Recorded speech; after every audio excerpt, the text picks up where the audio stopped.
जैसा कि मैंने पिछली बार भी कहा था कि इन दिनों दिल्ली के सियासी गलियारे में खूब हलचल देखने को मिलेगी और ऐसा ही हो भी रहा है। अब देखिए, आज सुबह ही आम आदमी पार्टी ने आरोप लगाया कि जब से अरविंद केजरीवाल को ईडी ने गिरफ्तार किया है, उनका 1-2 नहीं बल्कि पूरे 4.5 किलो वजन घट गया है। दिल्ली की मंत्री और आप नेता आतिशी ने कहा कि जिस दिन सीएम अरविंद केजरीवाल को ईडी ने अपनी हिरासत में लिया, उस दिन उनका वजन 69.5 किलो था और आज उनका वजन 65 किलो है, यानी कि 12 दिनों में उनका वजन 4.5 किलो कम हो गया। लेकिन ये अरविंद केजरीवाल को कुचलने का एक तरीका है।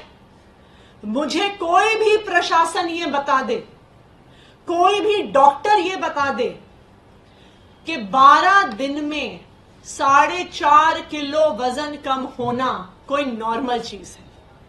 किसी व्यक्ति जिसको कोई बीमारी नहीं है उसके लिए भी नॉर्मल चीज नहीं है, लेकिन जिसको अक्यूट डायबिटीज है, सीवियर डायबिटीज है, उस व्यक्ति के लिए इसके बहुत सीरियस कॉम्प्लिकेशंस हो सकते हैं। हालांकि तिहाड़ जेल प्रशासन ने केजरीवाल की सेहत के संबंध में आतिशी के इन दावों को पूरी तरह खारिज कर दिया। केजरीवाल 15 अप्रैल तक तिहाड़ जेल में न्यायिक हिरासत में है। तिहाड़ जेल के एक वरिष्ठ अधिकारी ने कहा कि केजरीवाल की हालत ठीक है। इसी मामले में तिहाड़ जेल प्रशासन ने एक बयान जारी कर कहा कि 1 अप्रैल को लाए जाने के बाद 2 डॉक्टरों ने केजरीवाल की जांच की और सभी मानक सामान्य पाए गए। जेल में आने से आज तक उनका वजन 65 किलोग्राम बना हुआ है। अदालत के आदेश के अनुसार उन्हें घर का बना खाना दिया जा रहा है। यानी तिहाड़ जेल प्रशासन का कहना है कि जब केजरीवाल को लाए थे तब भी उनका वजन 65 किलो था और अब भी उनका वजन 65 किलो ही है। अब वहीं आज कांग्रेस नेता राहुल गांधी ने केरल की वायनाड लोकसभा सीट से बुधवार को अपना नामांकन पत्र दाखिल कर दिया। अपनी बहन प्रियंका गांधी वाड्रा और कांग्रेस महासचिव केसी वेणुगोपाल समेत पार्टी के दूसरे वरिष्ठ नेताओं के साथ राहुल वायनाड पहुंचे और वहां उन्होंने जिलाधिकारी को अपना नामांकन पत्र सौंपा। हमारे ग्रुप के चैनल न्यूज़ 18 ने राहुल गांधी के नामांकन के संबंध में कांग्रेस की ओर से दायर 5 पेज का हलफनामा देखा। कांग्रेस पार्टी की तरफ से दायर इस हलफनामे में कहा गया कि राहुल गांधी के खिलाफ 18 केस दर्ज हैं। इसमें बताया गया कि उन्हें पिछले साल अप्रैल में गुजरात की एक अदालत में आपराधिक मानहानि के इन मामलों में से एक में दोषी ठहराया गया था। ये वही मामला था जिसमें दोषी ठहराए जाने के बाद राहुल गांधी की लोकसभा की सदस्यता रद्द हो गई थी। कांग्रेस ने राहुल गांधी के खिलाफ दर्ज इन केस को राजनीति से प्रेरित बताया और इसके लिए बीजेपी और आरएसएस को दोषी ठहराया। पार्टी ने कहा कि इनमें से कई मामले ऐसे हैं जिनमें अदालत ने आरोप भी तय नहीं किए हैं। कांग्रेस ने राहुल गांधी को प्रतिष्ठित राजनीतिक और चुनावी ट्रैक रिकॉर्ड वाला एक नेता भी बताया। उधर बॉक्सर विजेंद्र सिंह ने आज कांग्रेस को एक जबरदस्त पंच देकर अपना रिंग ही बदल लिया और बीजेपी के पाले में चले गए। उन्होंने कहा कि बीजेपी में आना उनके लिए घर वापसी जैसा है। बीजेपी में शामिल होने के बाद बॉक्सर विजेंद्र सिंह ने कहा, मैं देश के विकास और जनता की सेवा के लिए आज बीजेपी में शामिल हुआ हूँ। सुनिए बीजेपी का दामन थामने के बाद क्या बोले बॉक्सर विजेंद्र सिंह। राम राम सभी को।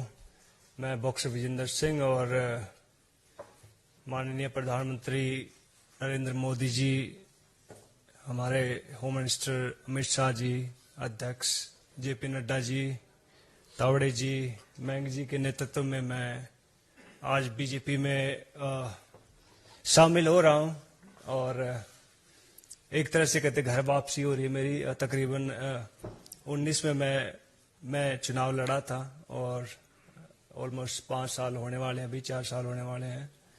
तो अभी कहते कि इंग्लिश में कहावत है गुड टू बी बैक, तो काफी अच्छा लग रहा है। और जिस तरह से मान सम्मान खिलाड़ियों का देश विदेश में बढ़ा है वो काबिले तारीफ है।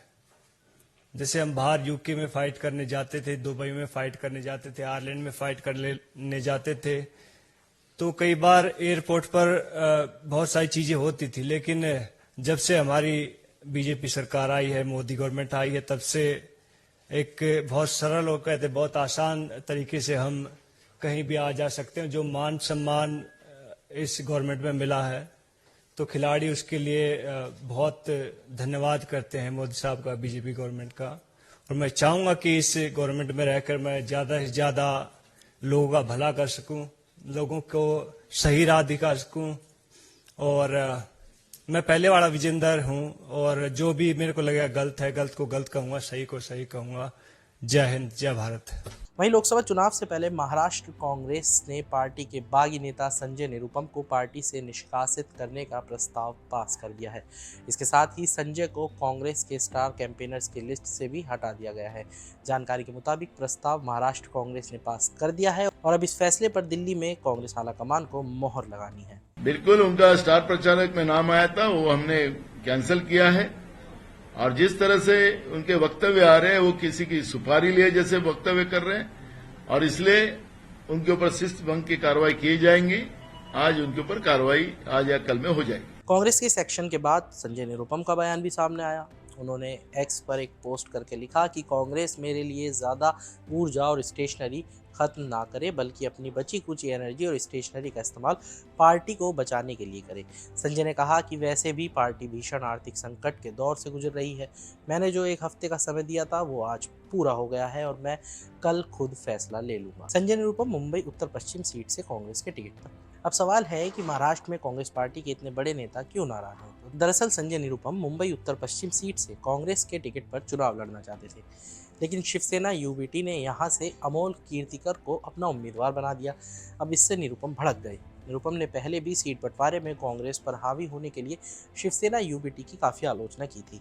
मुंबई उत्तर से सांसद रह चुके निरुपम ने कहा था कि कांग्रेस नेतृत्व को शिवसेना यूबीटी के आगे दबाव में झुकना नहीं चाहिए। उन्होंने ये भी कहा कि मुंबई में एक तरफा उम्मीदवार उतारने के शिवसेना के फैसले को स्वीकार करना कांग्रेस को बर्बाद करने की मंजूरी देने के बराबर है। तो आज के इस वीडियो में इतना ही। बाकी तमाम बड़ी खबरों के लिए जुड़े रहिए मनी कंट्रोल हिंदी के साथ। आप हमारे यूट्यूब चैनल को सब्सक्राइब करें, फेसबुक पेज को लाइक करें और अब व्हाट्सएप के जरिए भी आप हमसे जुड़ सकते हैं। व्हाट्सएप चैनल का लिंक आपको कमेंट बॉक्स में मिल जाएगा। तब तक के लिए धन्यवाद।